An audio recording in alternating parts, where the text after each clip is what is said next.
Bismillah ar-Rahman ar-Rahim.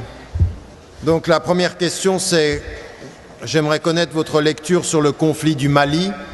Ce n'est pas tellement le sujet de ce soir, mais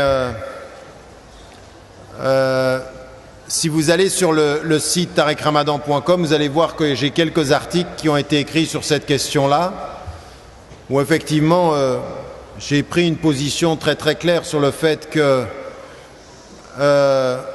les mouvements salafis, moi je fais une distinction, d'abord il faut qu'on se mette d'accord entre des mouvements salafis qu'on respecte, et salafis il y a plusieurs choses, et ceux qui sont littéralistes eux-mêmes c'est leur choix et ça les regarde. Maintenant quand ils s'impliquent en politique et qu'ils vont pousser jusqu'à un salafi qu'ils appellent djihadiste ou salafi al-jihadiyya, ou de commencer à appliquer des peines et à tuer ou à couper, ça va pas. Ça, c'est pas l'islam, c'est pas notre religion. Et il y a fort à penser que les choses qui vont se passer au Mali vont avoir des conséquences très très importantes sur la région, parce que ceci s'installe au Mali, mais on vient d'apprendre en même temps ces dernières années qu'il y a du pétrole au Mali. Au nord du Mali, il y a beaucoup de ressources aujourd'hui et de richesse en quantité presque similaire à l'Algérie, ou voire davantage. Donc on est dans de gros intérêts économiques et il faut qu'on ait une vue beaucoup plus complexe de ce qui est en train de se passer. Pensez-vous que c'est une bonne idée de descendre dans les rues pour dénoncer le terrorisme et l'intégrisme musulman ?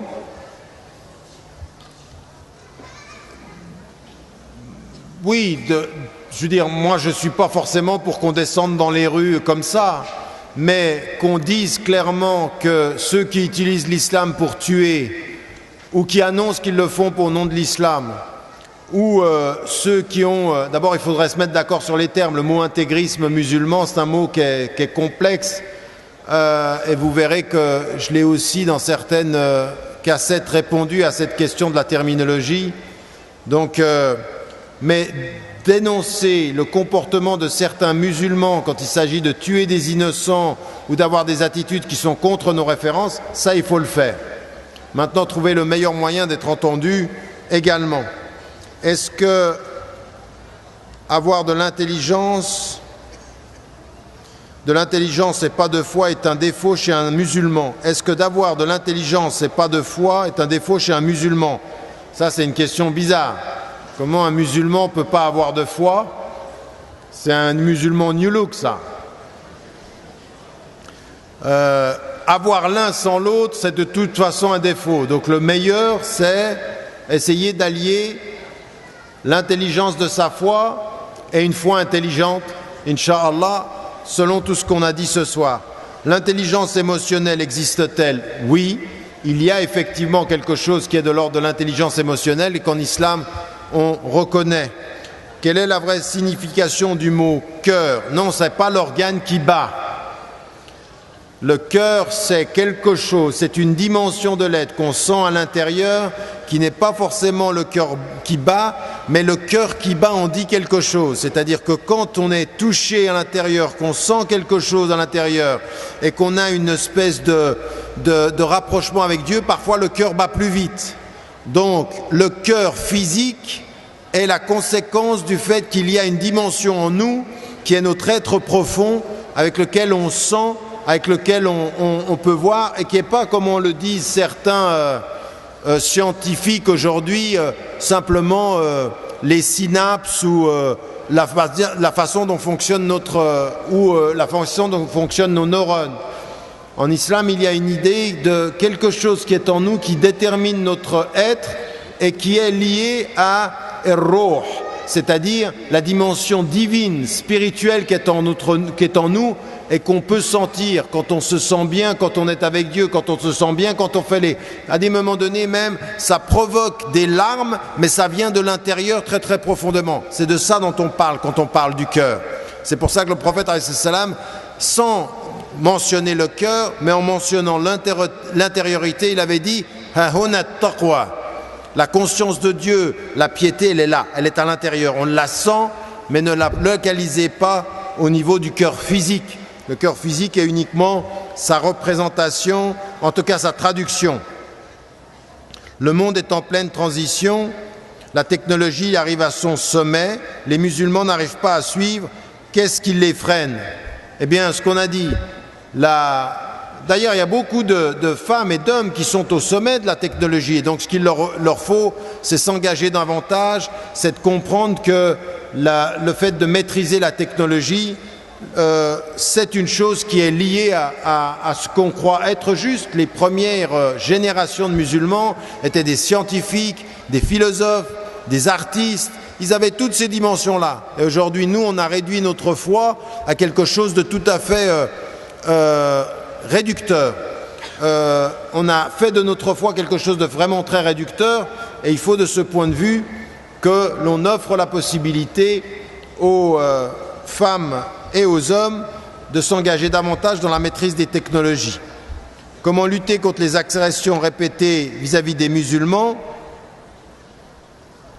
Donc il y a une autre question qui est sur le Rabi' al-Arabi.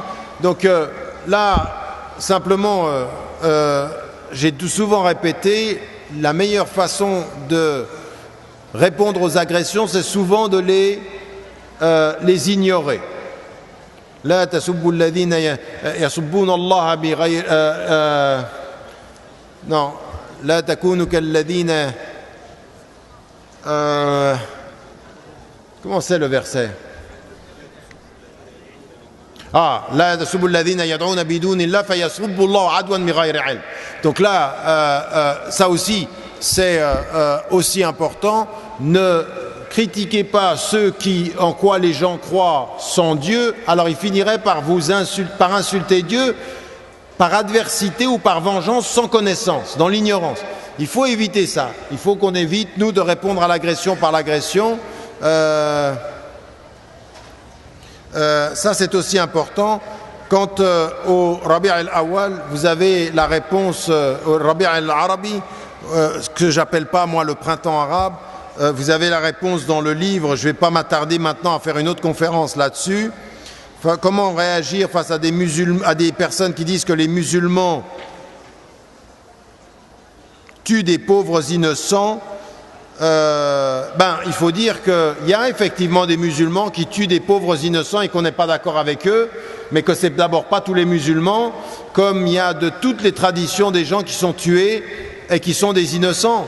Donc on ne va pas faire un calcul de qui tue qui. Toute personne qui tue un innocent est coupable, musulman ou non. Mais il faut qu'on n'ait pas de condamnation sélective. Les Irakiens, les Afghans, les gens qui sont aujourd'hui par exemple dans la prison Guantanamo, dont on sait qu'ils sont innocents et qui sont en prison sans avoir rien fait, eh ben, ceux qui les mettent en prison ou ceux qui les tuent, eh ben, c'est aussi des coupables. Et ça, il ne faut pas l'accepter. Donc on vient de nous faire la leçon en disant il y a des musulmans qui tuent des innocents. Oui, il y a des États qui tuent des innocents. Aujourd'hui, à l'heure où je vous parle, on sait ce qui se passe en Syrie, mais on sait aussi ce qui se passe en Palestine, dont personne ne parle aujourd'hui, qu'il y a des Palestiniens innocents qui sont tués, que l'armée israélienne, chaque jour, commet des raids et tue des gens. Mais on est tellement habitué aux Palestiniens qui meurent que c'est comme si ça valait rien. Il y a des innocents qui sont moins innocents que d'autres, ou des innocents qui ont moins de valeur que d'autres. Ce n'est pas acceptable. Et nous, si on a une conscience, si on va faire quelque chose ici en Occident, c'est qu'on va toujours le rappeler. Nous sommes contre quiconque tue des innocents. Mais nous ne faisons pas de différence entre les victimes. Il n'y a pas de bonnes victimes et de mauvaises victimes. Et le Bani Adam, et Allah subhanahu wa ta'ala nous dit dans le Coran, وَلَقَدْ كَرَّمْنَا بَنِي Adam. C'est l'être humain qui est. Et le verset qui parle de personnes à tuer, il dit Bani Adam, c'est-à-dire des êtres humains. Donc nous, on ne fait pas de différence. Et ceux qui les tuent, qu'ils soient musulmans, eh ben, on les condamne, les autres de la même façon. Quelle attitude quand on entend un non-musulman parler en mal de l'islam en sachant qu'on n'a pas une connaissance profonde de notre religion? Il faut vite connaître la religion. Il y en a certains, ils se disent, qu'est-ce que je vais lui dire? Je ne sais pas, dépêche-toi de savoir. Quand quelqu'un critique votre religion et que votre cœur a envie de lui répondre et que votre tête ne sait pas que dire, eh bien il va falloir éduquer votre tête. Nous sommes tous responsables de notre éducation intellectuelle. Vous ne pourrez pas le jour du jugement dernier dire « j'avais pas le temps en France », c'est pas vrai. « J'avais pas de livre », c'est pas vrai. « J'avais pas de raison », c'est pas vrai. Vous avez des raisons parce qu'on vous attaque. Vous avez des livres, il y en a plein en français et vous avez énormément de temps. Maintenant, il faut savoir, est-ce que vous prenez du temps pour vous éduquer ou est-ce que vous prenez du temps pour vous abêtir ou pour oublier?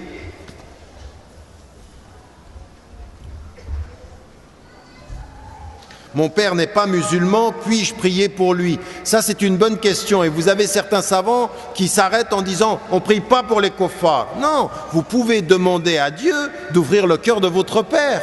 C'est la meilleure prière que vous pouvez faire. Vous ne pouvez pas prier pour lui comme un musulman, mais vous pouvez demander « Dieu, ouvre-lui son cœur ». Dieu fait en sorte qu'il trouve la lumière. Bien sûr, il faut le faire. Il faut le faire. Et à plus forte raison quand il est en vie ou quand elle est en vie, votre mère, que tous ceux que vous aimez, vous demandez à Dieu que, par l'amour que vous leur portez, que Dieu fasse en sorte qu'ils puissent ouvrir leur cœur. Bien sûr qu'on peut faire ça. Donc il y a prière et prière. Prier pour la foi de quelqu'un qui nie Dieu, c'est pas possible. Mais prier pour que quelqu'un qui nie Dieu retrouve quelque chose qui soit le sens de la foi, ou trouve quelque chose qui soit le sens de la foi, quand on l'aime, on peut le faire. Je suis musulman pratiquant, ma voisine française m'invite ce samedi pour prendre un verre à l'occasion de son anniversaire. Dois-je y aller ou pas? Ça dépend quel verre. Si c'est du thé, si c'est quelque chose, alhamdoulilah, bien sûr que vous pouvez y aller. Je dirais, vous allez avoir certains qui vont vous dire « Béda, il n'y a pas d'anniversaire en islam ». Mais attention, vous n'êtes pas en train d'ajouter un anniversaire, vous êtes en train juste d'aller rendre visite à des voisins, ils ont un anniversaire et c'est quelque chose de culturel qui n'est pas contre l'islam. Il y en a certains, ils n'osent même pas dire bon anniversaire, ils disent c'est pas islamique. Subhanallah. Bon anniversaire, c'est islamique, tu es en train de dire je te souhaite un bon anniversaire, on t'aime et on pense à toi. Qu'est-ce qu'il y a de mieux pour quelqu'un qu'on aime de lui dire je pense à toi? Eh bien quand est-ce qu'on va penser à lui? À son anniversaire, j'ai pensé à toi. Moi je connais le jour anniversaire de chacun de mes enfants et il n'y a pas une fois qui passe où je ne vais pas lui dire bon anniversaire. Et c'est un bon anniversaire halal. Parce que je suis en train de leur dire leur amour, l'amour que j'ai pour eux. Et quand ils viennent me le dire à moi, je ne vais pas leur dire c'est du coffre l'anniversaire. Nous, on va pas en rajouter, mais on fait un signe. C'est comme avec le Maoulid. Bien sûr que c'est pas le Maoulid du prophète, c'est pas une fête islamique, on n'a que deux fêtes. Mais utiliser ce jour pour mieux se souvenir du prophète, pour que ça nous aide à continuer, à la barakatillah, c'est pas une bid'a qui est une bid'a comme dans l'aqida, une bid'a dans les ibadat, c'est une bid'a hasana dans la culture, dans la vie, de se souvenir du prophète. Il y en a certains qui sont tellement stricts, qui sont en train d'assécher notre religion de choses qui sont du cœur et tout ceci. Mais qu'est-ce qu'il y a de mieux que de... Alors, vous voulez montrer à votre voisine que vous pouvez aller, simplement dites-lui avant d'aller qu'il y a des choses que vous buvez et des choses que vous ne buvez pas. Une femme musulmane peut-elle se marier avec un non-musulman? Alors, l'avis quasi unanime de tous les savants, c'est non. Clairement, on a maintenant un ou deux savants qui ont essayé de mettre ceci en cause. Ce n'est pas mon opinion. Je pense que cette opinion, elle n'est pas fondée. Maintenant, l'opinion de l'islam, c'est que ça n'est pas possible. Maintenant, que quelqu'un se convertisse à l'islam, bien entendu, ça devient possible. Mais faites attention, ne vous montez pas à vous-même. Ne faites pas des conversions pour le mariage. Parce qu'il y en a qui sont prêts à se convertir en 24 heures. Et tout ce que tu veux, je le fais. Mais ça, on ne joue pas avec Dieu. Ça, on peut jouer avec son intelligence, mais on ne joue pas avec Dieu. Et je dirais aux femmes, attention. Attention à certaines femmes. Parce qu'au bout du compte, ici en France, comme dans beaucoup de pays musulmans, maintenant, il y en a qui se marient avec des non-musulmans. Et moi, si vous le faites, attention. Il y a un jour, peut-être, où vous allez revenir à Dieu, mais il ne faudra pas rendre responsable votre mari. Parce que la personne qui est responsable, aujourd'hui, c'est vous. Donc si vous voulez demain que vous ne soyez pas dans une situation où vous revenez à l'islam et vous reprochez à votre mari de ne pas s'intéresser, ça c'est votre problème. Il faut gérer les choses avant, il ne faut pas les gérer après. Et gérer les choses avant, c'est dans la dignité, c'est dans le respect. Un homme qui ne croit pas ou qui a rencontré une femme, on ne va pas lui imposer, on va lui donner le temps. Et on va prendre le temps d'aller vers Dieu. Et puis peut-être, Inch'Allah, que ça arrivera et peut-être que ça n'arrivera pas. Mais on ne joue pas. On ne joue pas avec ces choses-là. C'est très sérieux cette affaire-là. Parce qu'il y a des hommes qui se voient imposer ça sans y croire, et il y a des femmes qui ne l'imposent pas parce que c'est pas important au moment où elles le font. Puis à un moment, il y a un enfant qui vient, puis elle dit, toi, t'es pas musulman, mais c'est de ta faute. Tu n'as rien dit. Tu as été dans la négligence. Donc il faut de ce point de vue-là faire attention. Le hijab est-il obligatoire pour les femmes? On ne va pas répéter 50 fois les mêmes choses. J'ai déjà dit ceci dans beaucoup d'articles, de beaucoup de livres, mais qu'on soit clair. L'islam prescrit le hijab de façon claire. Il n'appartient néanmoins pas aux musulmans de l'imposer aux femmes. C'est une obligation de la foi, c'est une chose claire, et la femme doit y aller selon son libre choix. On ne l'impose pas aux femmes comme on n'impose pas à une société, c'est ce que je réponds en France, on n'impose pas aux femmes de l'enlever. On laisse les femmes libres. Mais pour quelqu'un qui veut comprendre sa religion, le hijab est une prescription de l'islam. Quand Allah nous pardonne, il nous donne directement son paradis, où on passe en enfer, puis on nous fait rentrer au paradis. Il y en a certains qui ont envie de savoir. Je fais le mal, je demande pardon et Yallah, directement au paradis. Allahu a'lam. Allahu a'lam. Peut-être qu'on fait sans doute, on fait un passage. Vous savez, Allah subhanahu wa ta'ala, il pardonne tous les péchés, la façon dont il pardonne et comment les choses vont se passer, on ne le sait pas. Mais il y a des passages pour ceux qui ont fait des choses qu'il ne fallait pas faire, et Allah subhanahu wa ta'ala, après il peut nous retirer, puis il nous fait entrer au paradis. La seule chose qu'on peut faire, c'est essayer d'y rester le moins longtemps possible. Et espérer aussi que parfois Allah subhanahu wa ta'ala, il nous fasse entrer directement, ça c'est possible aussi, mais ça dépend de la qualité de nos actions et de la qualité de son pardon et de la qualité de notre sincérité. Min al-ihsan. Min al-ihsan, c'est vraiment la qualité du cœur de revenir à Allah subhanahu wa ta'ala, et min al-taqwa également.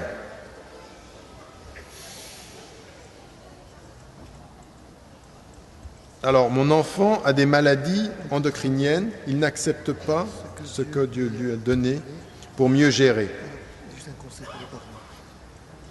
Alors ça, c'est des situations qui sont difficiles, où vous avez un enfant qui peut être malade et puis qui n'accepte pas, soit il n'accepte pas la maladie, soit il n'accepte pas les médicaments, et ça, c'est un long travail.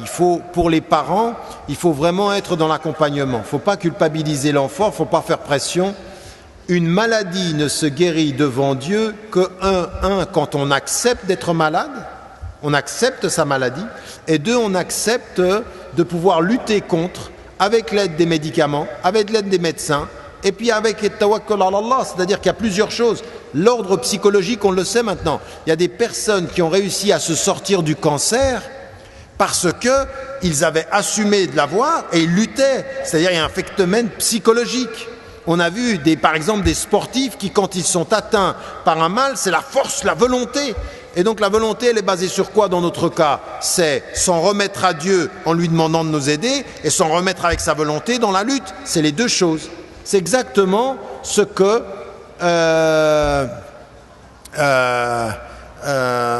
ce qu'on doit faire dans une situation de conflit. C'est-à-dire, préparez-vous dans la situation de guerre. Qu'est-ce que vous faites? Vous en remettez à Dieu, mais vous préparez tout ce que vous pouvez. Le bédouin qui demande au prophète salam, est-ce que j'attache ma monture ou est-ce que je la laisse? Il dit, attache ta monture et remets-toi-en à Dieu. Dans la maladie, c'est la même chose. On prend tout ce que l'on peut comme savoir pour pouvoir lutter contre la maladie et on s'en remet à Dieu, Inch'Allah. Donc, on fait encore ces deux-là. Alors, salam alaikum, est-ce haram de lire la Bible juste pour pouvoir se renseigner de la religion des chrétiens? Non. Moi, j'ai lu la Bible pour savoir avec qui je vivais, bien sûr. Si c'est une question de connaissance, si c'est une question d'apprendre, tous les livres doivent être lus pour apprendre. Ça dépend de ce qu'il y a dans votre cœur et dans votre intention. Mais bien entendu qu'il faut lire pour savoir. Mais faites attention à une chose. N'allez pas lire la Bible pour ensuite prendre un verset puis le dire aux chrétiens, c'est dans ton texte, et puis les insulter là-dessus. Vous n'aimeriez pas faire ça, qu'on fasse ça avec le Coran. La Bible, c'est aussi complexe que le Coran. On ne prend pas un verset pour insulter les gens. Parce qu'il y a des gens qui prennent le Coran, ils prennent un verset, ils l'insultent. Ils ne savent même pas le contexte, ils ne savent même pas ce qu'il en est. Il y a des gens qui utilisent le Coran de façon absolument fausse. C'est une science, c'est un savoir. Et la Bible, c'est une science et un savoir. Donc, lire pour apprendre, c'est bien. Lire pour insulter et chercher à insulter, ça ne va pas. Justement, à partir du verset qu'on avait cité tout à l'heure. Ah, ça c'est une question. C'est toi qui l'as choisi.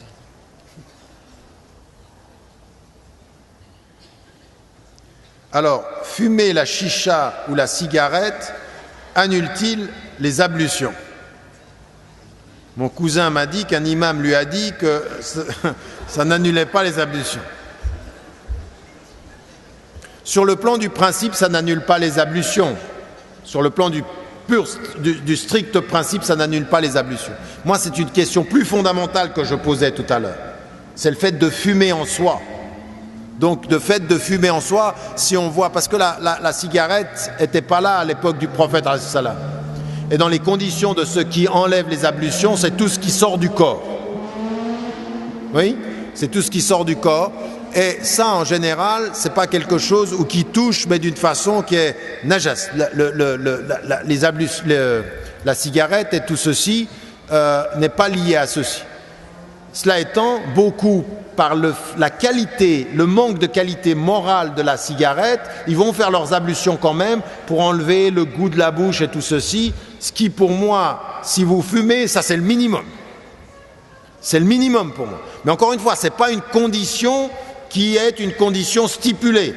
Mais d'un point de vue personnel, quand on utilise la cigarette en sachant que c'est pas... Moi, ça me paraît être un minimum. Mais, du point de vue strict de fiqh, ça ne le fait pas. Et après, je pose une question plus fondamentale. Arrêter la chicha et arrêter la cigarette. Plutôt que de me poser... Je viens de dire quelque chose, quelqu'un me dit, je veux juste savoir si je peux quand même prier. Oui, il faut prier de toute façon, Inch'Allah. J'ai invité un frère qui ne prie pas à venir à la prière. Il a refusé en me disant qu'on lui avait dit que c'était pas bien de prier, d'arrêter. Est-ce que c'est vrai? Alors ça, encore une fois, on terminera par cette question-là, où on vous dit par exemple, non, je ne vais pas commencer à jeûner parce que si je jeûne et puis que je fais encore du mal après, eh ben c'est pas bien, donc je jeûne pas. Je ne vais pas commencer la prière parce que si j'arrête, eh ben c'est pas bien. De toute façon, c'est pas bien d'arrêter. De toute façon, c'est pas bien. Mais c'est toujours mieux de commencer. C'est toujours mieux. Ça, c'est min amal et shaitan. Et shaitan charral dans votre tête. Il vient vers vous, il dit, non, commence pas, tu vas arrêter. Et toi, tu dis, ben j'arrête. Je commence même pas. Parce que c'est pas bien d'arrêter. C'est pire de pas commencer. Si vous me suivez. Donc, plutôt qu'avec la bonne volonté à un moment donné, il faut qu'il vienne. Et puis vous ne savez pas ce qui peut se passer. Vous ne savez pas ce qui peut se passer. En commençant à faire le bien, Allah subhanahu wa ta'ala, il peut vous attraper là, exactement à ce moment-là, et il peut vous faire changer votre vie. Il y en a un qui est venu vers moi une fois, il m'a dit, le frère qui était là, il y a 6 ans de ça, c'était 6 ou 7 ans, il est venu à une conférence, il ne voulait même pas venir à la conférence. Il est venu parce que je lui ai dit, si tu ne viens pas à la conférence, je ne viens pas avec toi après. Et il s'est trouvé que ce moment-là, ce qu'il a entendu à la conférence, moi, c'était pas moi la cause, c'est Allah subhanahu wa ta'ala qui fait les choses. Il a entendu quelque chose à cette conférence-là, ça a tout changé. 6 ans plus tard, il revient, il dit, à cette conférence-là, j'allais même pas venir. On ne sait pas par où Allah subhanahu wa ta'ala, il vous envoie quelqu'un, il vous envoie une situation, il vous envoie un mot, il vous envoie à des moments donnés, c'est même un accident. À des moments donnés, c'est même des choses que vous faisiez, vous ne saviez même pas. Quelqu'un, il est parti faire du spiritisme. Dans le spiritisme, qui est haram, c'est de la magie. À un moment donné, il fait du spiritisme, et dans la vision qu'il a du spiritisme, il voit le Coran. Il est revenu, il a lu le Coran, il s'est converti à l'islam, ça a changé sa vie. Allahu a'lam. Donc quand quelqu'un te dit, commence à prier, commence à jeûner, au lieu de penser à ce que tu vas faire après, pense à ce que tu peux gagner pendant.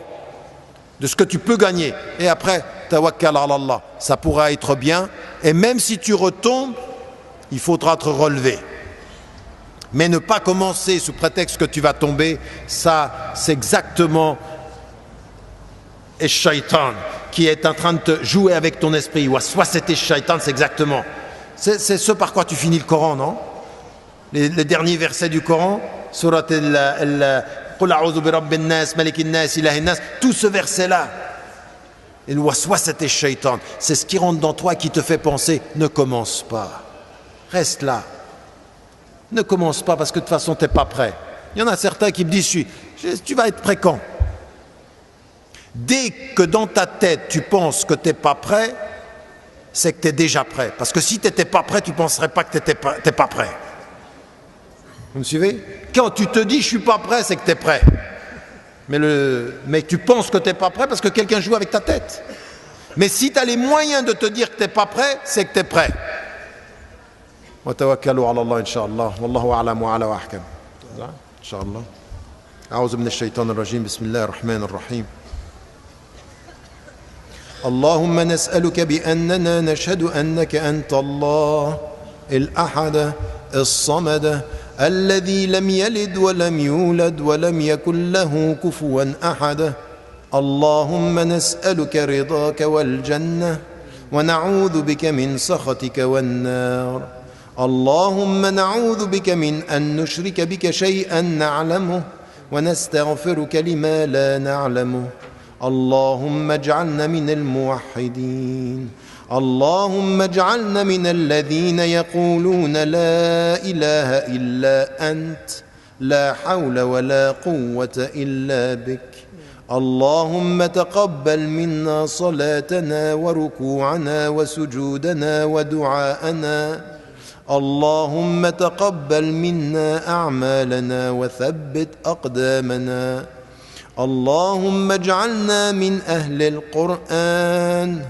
اللهم اجعل القرآن حجة لنا ولا علينا وتقبل منا يا ذا الجلال والإكرام. اللهم ارحم والدينا. اللهم ارحم والدينا ووالدي والدينا. اللهم اغفر لجميع موتى المسلمين الذين شهدوا لك بالوحدانية ولنبيك بالرسالة وماتوا على ذلك.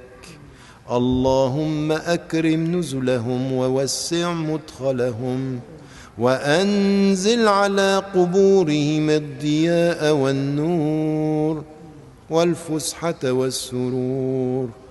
اللهم نسألك التقى والعفاف والغنى وحب المساكين. اللهم نسألك حب المساكين. اللهم قوي إيماننا وأصلح ذات بيننا ووحد صفوفنا. اللهم اجعلنا من الصابرين المقبولين المحبوبين. فاللهم نسألك حبك وحب من يحبك والعمل الذي يبلغنا حبك يا رحمن يا رحيم. أنت الرحمن أنت الرحيم أنت رب العالمين. اللهم اغفر لنا وارحمنا واعف عنا وتب علينا إنك أنت عفو تحب العفو فاعف عنا واغفر لنا وسامحنا. أنت عالم الغيب والشهادة. أنت الرحمن أنت الرحيم. فارحمنا يا رب العالمين. ارحمنا يا رب العالمين. اللهم قو إيمان إخواننا وأخواتنا المظلومين في كل مكان. اللهم قو إيمان إخواننا وأخواتنا في فلسطين وفي سوريا وفي أفغانستان وفي العراق وفي مصر وفي تونس وفي الجزائر وفي المغرب وفي كل مكان وفي كل ميدان يا ذا الجلال والإكرام. اللهم استجيب دعوة الظالمين مظلومين، اللهم استجيب دعاء المظلومين، وعليك بالظالمين. اللهم عليك بالظالمين. اللهم استجب دعاء المظلومين. اللهم استجب لهم وقوي إيمانهم واجعلهم من الصالحين المقبولين. اللهم انصرهم يا رحمن يا رحيم. اللهم قو إيمان إخواننا وأخواتنا في فلسطين وفي سوريا وفي كل مكان، وحد صفوف المسلمين واجعلنا من الصابرين. وصل اللهم على سيدنا محمد وعلى آله وصحبه وسلم تسليما كثيرا. سبحان ربك رب العزة عما يصفون، وسلام على المرسلين، والحمد لله رب العالمين.